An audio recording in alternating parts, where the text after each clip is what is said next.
श्री गुरुचरण कमलेभ्यो नमः। प्रहलाद महाराज नृसिंहदेव की प्रार्थना कर रहे हैं और कह रहे हैं, हे भगवान, आपकी कृपा के बिना कोई कार्य इस दुनिया में सफलतापूर्वक नहीं हो सकता। सबको आपकी कृपा की आवश्यकता है।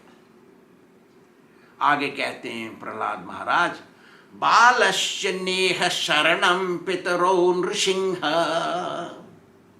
नार्तस्य चागद मुदन्वति मज्जतो नो तप्तस्य तत्प्रतिविधीर्य इहांजचेष्टस् तावद विभो तनुभृतां तदुपेक्षितानाम्। हे भगवान, जो लोग आपको भूले हुए हैं वे अपने दुखों का निवारण करने के लिए अनेक उपाय करते हैं और कुछ समय के लिए उनके दुख निवारण हो जाते हैं, लेकिन उनको मोक्ष नहीं मिलता। तो ऐसे दुख निवारण से क्या फायदा? जैसे कोई माता पिता अपने बच्चे के दुख का निवारण नहीं कर सकता, जैसे कोई दवाई बीमारी समाप्त नहीं कर सकती, जैसे कोई नाव डूबते हुए को नहीं बचा सकता, ऐसे ही दुनियादारी की सुखों को भोगने से मोक्ष हाथ से निकल जाए तो क्या फायदा है? ये बेकार है। हे भगवान नृसिंहदेव, मैं आपकी भक्ति चाहता हूं। बिना भक्ति के मुझे ब्रह्मा के बराबर की आयु भी नहीं चाहिए। बिना भक्ति के मुझे लक्ष्मी का आशीर्वाद, इमेंस वेल्थ, असीम ऐश्वर्य भी नहीं चाहिए। मुझे कुछ नहीं चाहिए, आपकी भक्ति चाहिए। मुझे किसी प्रकार की इंद्रिय सुख नहीं चाहिए।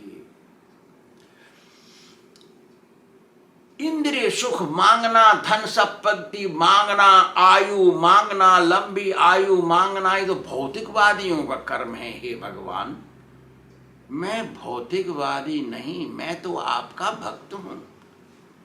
मैं नहीं चाहता इन सबको। हे भगवान, आप काल का स्वरूप धारण करके इन भौतिकवादियों के पास आते हैं और उनको मार देते हैं, नरक में भेज देते हैं। हे दीन बंधु, मेरी ये प्रार्थना है कि आप मुझे इस माया से बचा करके शुद्ध भक्तों की संगति दीजिए। मैं शुद्ध भक्तों के साथ रह करके शुद्ध भक्ति सीखना चाहता हूं और आपकी शुद्ध भक्ति, आपको प्रसन्न करने के लिए सेवा करना चाहता हूं। देखा कैसे हैं प्रहलाद महाराज आगे कहते हैं, हे भगवान, इन विषय वस्तुओं की बात सुनने तो बड़ा मजा आता है, बड़ा आनंद सुख मिलता है, लेकिन ये हैं टेम्पोररी, माने शाश्वत नहीं है, थोड़ी समय के लिए ही। ये मृग तृष्णा है। मृग तृष्णा क्या होती है? न जब कोई मृग, हिरन भागता है रेगिस्तान में, उसको दूर सूर्य का प्रकाश पड़ता है रेगिस्तान में, तो दूर दिखाई देता है वहाँ पानी है, लेकिन पानी नहीं है वहाँ। तो ऐसा हो रखा है सूर्य के प्रकाश से धूल में, वो रेगिस्तान में वहाँ भागता है तो भागता, पानी नहीं मिलता, वहीं मर जाता है वो। सो ये विषय इंद्रिय सुख केवल मृग तृष्णा है, थोड़े समय, तत्कालिक। हे दीन बंधो, ये शरीर भी रोगों का घर है। ये मृग तृष्णा और रोगों का घर दोनों मिल जाए तो कैसे कोई सुखी रह सकता है? हे भगवान, इस क्षणभंगुर जीव में, क्षणभंगुर के लिए कोई कैसे सुखी हो सकता है? दीन बंधु, ये ये चीज सबको पता है कि वो मर जाएंगे एक दिन, सबको पता है। सुख जो मिल रहा है वो थोड़े दिन, थोड़े समय के लिए है, सबको पता है। फिर भी अपने को विद्वान मानने वाले, विद्वान बताने वाले, पढ़े लिखे बताने वाले लोग केवल इंद्रिय सुख को बटोरने में ही लगे रहते हैं। उनको इंद्रिय सुख ही चाहिए। उनको पता है वो सुखी नहीं रह सकते, उनको मालूम है। हे भगवान, जैसे कोई आपका शरण आप लेता है वैसा ही आप उसको वरदान देते हैं, आप वैसे ही उनको आशीर्वाद देते हैं। जो असली भक्ति करेगा उसको असली आशीर्वाद मिलेगा। आप उसके ऊपर अपनी कृपा बरसा देते हैं, असली भक्त। लेकिन जो लोग दिखावटी हैं, ढोंग दिखा रहे हैं और अमायिक लोगों को मूड रहे हैं, गलत रास्ते में ले जा रहे हैं, उनका लक्ष्य उनसे सम्मान पाना, उनसे रुपया खींचना, यही है उनका लक्ष्य। ऐसे लोगों से हे भगवान आप दूर रहते हैं और उनको मार करके नरक भेजते हैं। हे दीनबंधु, आप समदर्शी तो हैं और आप में कोई भेदभाव नहीं है, फिर भी आपको ढोंग पसंद नहीं है। ढोंगी को तो आप नरक भेजते हैं। हे भगवान, यह संसार एक अंधा कुआं है, घास से ढका हुआ कुआं, और उसमें इंद्रिय सुख भोगने वाले, इच्छा वाले लोग गिर गए हैं और उसमें काल सर्प रूपी टाइम हर समय काट कर मार देने के लिए तैयार बैठा है। आप हे दीनबंधु, मैं भी इसी काल कुएं में, अंधे कुएं में गिर रहा था, क्योंकि मेरे पूर्वज, मेरा वंश, मेरा संगत खराब था। लेकिन सौभाग्यवश हे दीनबंधु, मेरे कुछ अच्छे कर्म थे जिससे मुझे आपका एक असली सेवक, प्रतिनिधि, आपका प्रतिनिधि नारद मुझे मिल गया। उनकी शरण में मैं गया, उन्होंने मुझे शिष्य बना लिया और मुझे बचा लिया। हे भगवान, मैं बच गया। ऐसे बचना चाहिए सबको, ऐसे ही करना चाहिए जिससे हमको भगवान का आशीर्वाद मिले। अंधे कुएं में गिर गए तो भी वहां भजन करना चाहिए। हे भगवान, अब मैं समझ गया कि मनुष्य जीवन का लक्ष्य है भगवत प्राप्ति। अब मैं समझ गया, गुरु ग्रहण करके, भगवान को प्रसन्न करके मोक्ष पाना ही मनुष्य जीवन का लक्ष्य है। हे दीनबंधु, अब मैं इनको कैसे छोड़ दूंगा? अब तो मेरी समझ में आ गया, मैं पकड़ लिया, अब नहीं छोड़ने का मैं। हे दीनबंधु, हे भगवान, जब मेरा पिता तलवार लेके मेरे ऊपर कूद पड़ा मुझे मार देने के लिए और मेरे से बोला, मेरे अलावा यदि कोई भगवान है इस दुनिया में तो तेरे को बचाए, मैं काटता हूं तेरा सिर, ऐसे कहा उसने। हे दीनबंधु, और आप पैदा हो गए, वहां से निकले और मेरे को बचा लिया, मेरे बाप को मार दिया।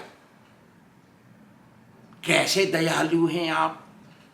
हे भगवान, आप अपनी माया से ये दृश्यमान जगत को उत्पन्न करते हैं हे दीनबंधु, और फिर आप पहले से हैं, सृष्टि उत्पन्न होने से पहले से हैं, फिर भी आप इसमें प्रवेश करते हैं और प्रकट होते हैं, तरह तरह के अवतार ग्रहण करते हैं। हे दीनबंधु, यद्यपि आप पहले से हैं, हे भगवान, जब आप प्रलय करना चाहते हैं तो आप सारी सृष्टि को अपने अंदर अपने सांस से खींच लेते हैं और अंदर पेट में रखते हैं। यस्यैक निश्वसित कालमथावलंब्य जीवंती लोम बिलजा जगदंड नाथा। देखा कैसा है ये श्लोक। कहते हैं कि भगवान अपने निश्वास से सारी सृष्टि सभी प्राणियों समेत अंदर ले जाते हैं, वहीं रखते हैं, और फिर क्या, प्रलय के जल में शेष के ऊपर योग निद्रा करते हैं, शांत रहते हैं। और जब समय आता है सृष्टि करने का, फिर बाहर निकालने का, तो आप सृष्टि को कैसे बाहर निकालते हैं ना, इस जो अंदर है सृष्टि, उसमें विकृति पैदा करते हैं, जिससे 3 गुण उत्पन्न होते हैं, सतोगुण, रजोगुण और तमोगुण। और फिर वो उत्पन्न होने के बाद आपके नाभि से एक कमल उत्पन्न होता है, जिस पर ब्रह्मा का जन्म होता है। और आपकी कृपा से, कहते हैं प्रहलाद कह रहे हैं, आपकी कृपा से वो ब्रह्मा इस सृष्टि के प्रकार को बनाते हैं। ये उसी प्रकार बनाते हैं जैसे बरगद के पेड़ का बीज जब बो देते हैं तो उसमें से इतना बड़ा विशाल बरगद का पेड़ निकलता है। वो बरगद का बीज राई का भी आधा होता है और उससे भी छोटा, इतने से बीज से इतना बड़ा निकलता है। देखा कैसे करते हैं भगवान। हे भगवान, संपूर्ण जगत आपका ही स्वरूप है। बात भी सही है। क्यों? स्वरूप भूतया नित्य शक्त्या, श्रुति कहती है, माया ख्याया युतम अतो मायामयम विष्णु प्रवदन्ति मनीषिणः। भगवान के अंदर अनेक प्रकार की शक्तियां हैं। उन्हीं शक्तियों के द्वारा भगवान सारे जगत को अंदर खींच लेते हैं और वहां रखते हैं। जब समय आता है वही भगवान अपनी शक्तियों का प्रयोग करके इस दृश्यमान जगत को सृष्टि कर देते हैं और फिर उसमें प्रवेश कर जाते हैं, अनेक प्रकार के अवतार ले लेते हैं। ये सृष्टि उन्हीं का एक स्वरूप है, बात भी सही है, लेकिन वो माया में नहीं है। भगवान माया में नहीं है, माया भगवान में है। और इस सृष्टि में वो अनेक प्रकार के समय समय में अवतार लेकर के दुष्टों का दलन करके और भक्तों को बचा के धर्म की पुनः स्थापना करते हैं। ऐसा कहकर के प्रहलाद महाराज उनको हृदय से प्रणाम करते हैं, हे दीन बंधु मेरे ऊपर कृपा करिए, ऐसा कहते हैं। आगे की बात आगे बताएंगे। श्री राधा गोविंद भगवान की जय।